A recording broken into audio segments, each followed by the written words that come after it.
All right, guys, we got a grow shelf here. This is an agriculture class. If you are looking to grow things through a hydroponics system, you can see we got a full system here.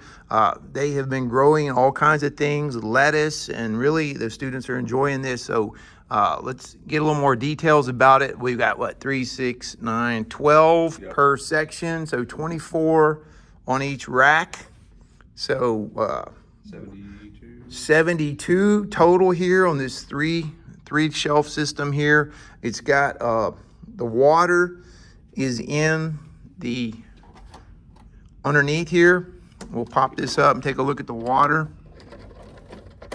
There's the water right there, and it's got a pump system that will move the water around to help Bottom to the top. from the bottom to the top. Also, if the water gets low, we have a beeping sound that will let you know if you're running out of water. If you run completely out of water, it gets really loud, so it really warns you, all right? So it's got everything you need, a self-contained watering system, and then also each rack has its own, does it have its own lamps? Mm-hmm.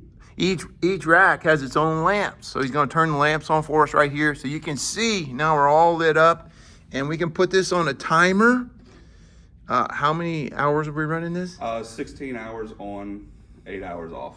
16 hours on, 8 hours off. So everything you need for a full self-contained hydroponic system. Again, this is in a classroom setting here in a middle school, and students are really enjoying this. We've grown some lettuce, and the students have actually had salads with their own lettuce, and actually we're able to give some to teachers as well.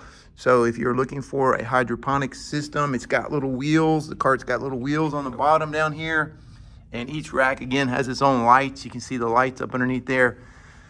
Really nice little hydroponic system. If this is something that you are needing for your own purposes or some other type of agricultural setting, maybe this will suit your needs.